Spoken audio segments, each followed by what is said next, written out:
Hello everybody! I'd like to talk with you a little bit about service beacons and how important they're going to be to the future of Star Citizen. The service beacon system is going to be a central component in making Star Citizen a living universe. So what are service beacons?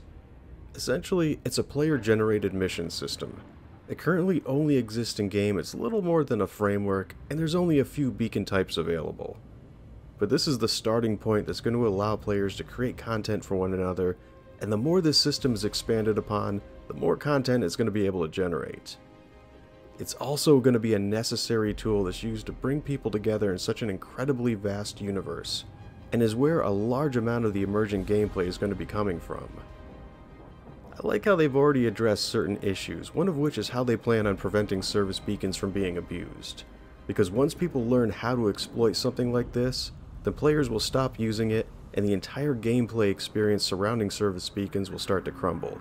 And if it crumbles, so does emergent gameplay. The reputation system is going to play heavy into keeping that from happening. If you're in need, stranded due to engine failure, or you've run out of gas, the last thing you want to be doing is putting up a signal flare stating, "Hey, all pirates in the immediate vicinity, free lunch! I couldn't fight back if I wanted to, so come get me." When you're in that desperate of a situation, you can set the beacon to only be viewed by people who have a high rating. And you get a high rating by being dependable, not by exploiting people that you come across. But we can't forget that we're dealing with actual people here, not NPCs. Which means that even though the person who's responding to your beacon may be reputable, there's always going to be new and unexpected ways that players are going to find to exploit the system. It's already been acknowledged that any blatant forms of abuse are going to be instantly weeded out, but there will always be very clever tactics used by the unscrupulous to try and bend the system to their own ends. This kind of behavior is considered to be just as important to gameplay, and the devs are being careful not to sanitize the mission beacons so much that they completely eliminate any chance of danger from the equation. It's a thin line they're going to be walking by trying to prevent abuse by trolls and at the same time reward the creativity of pirates. There's another edge case involved with the rating system that I was worried about, which was, what happens if no one responds to your beacon?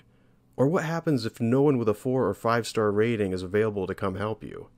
Do you lower the rating level of your beacon and suddenly make yourself vulnerable to potential pirates? Or do you just sit there and float in space waiting for someone with an acceptable rating to eventually come by?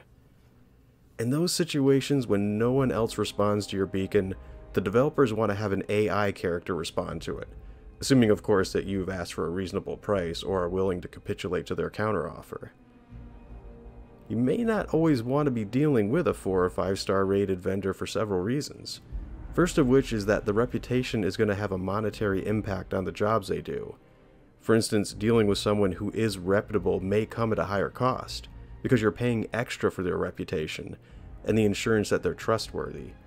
But if they're coming to help in something like a Vulcan, which is already going to have its prices jacked up, and you add the extra expense of their reputation on top of that, you could end up paying double or triple prices for the same service that would only come at a fraction of the cost from a newer vendor who's only working on building their reputation. Maintaining a 5-star rating is going to be a difficult task since your personal rating is going to always be trying to normalize down to a zeroed out level. So if you're not constantly performing at a high level and being rated accordingly for your services, your rating is going to drop and continue to do so. It's important to keep into account that the service beacon system is currently in its infancy, and they're still working on the basics, so more advanced concepts like, can natural hazards inhibit the function of service beacons? Can you hack them or purposely jam them? Can we trade in more than just UEC like cargo weapons and other commodities? Can we perform other individual kinds of mission types? And there's an endless supply of questions that goes along with that one. Can you use a service beacon to pay crew members? Can we add our own text to a mission description? Can we send anonymous missions? And can we send out missions to multiple people which they can accept? The answer for all of these questions is the same. The developers are currently looking into all of these scenarios as potential areas that service beacons can be expanded into next. But for now, the focus will be on increasing the number of different types of jobs it can offer and making the interface more intuitive. Some more features that they're currently working on for the service beacons will include setting it up so that your service beacon can only be seen by org mates, certain contractors or specific people, being able to set the range of your beacon, and adding more filter options like being able to block out the kinds of beacons that you're not interested in seeing, so you're not constantly being spammed with job offers that you're not interested in seeing. So, is the service beacon itself a physicalized item? No. Right now it's envisioned as something that you're using your comm equipment to create and broadcast. The physicalized part would lie in the comm arrays that amplifies the signal through space, and your ship's own communication hardware. So it's not like you're going to run out of beacons to place or have to go stock up on them at the beacon store each time you visit Olisar, but there is going to be a limit as to how many you can put out at one time. They also gave some interesting facts about posting bounties using the service beacon system. Any player who issues a bounty against someone who isn't a criminal is being called an elimination mission. If that person who takes the contract completes it, by killing the target, within monitored space, they'll not only receive a criminal rating, but so will the person who posted the bounty in the first place.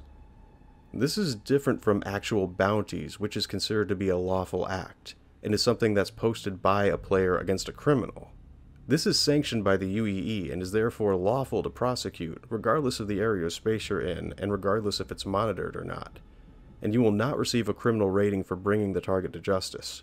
You're basically doing the police's job for them. You're taking out the trash and getting paid for it. This is an interesting distinction in bounty hunting, where within that career, you can choose to be a mercenary for hire, kind of like Boba Fett, to pursue the life of a paid assassin, or become the next closest thing to being an actual policeman. So these are a few of the things that beacons have to offer, how they're planning on being expanded upon in the near future, and how they're going to continue to evolve even further still over time.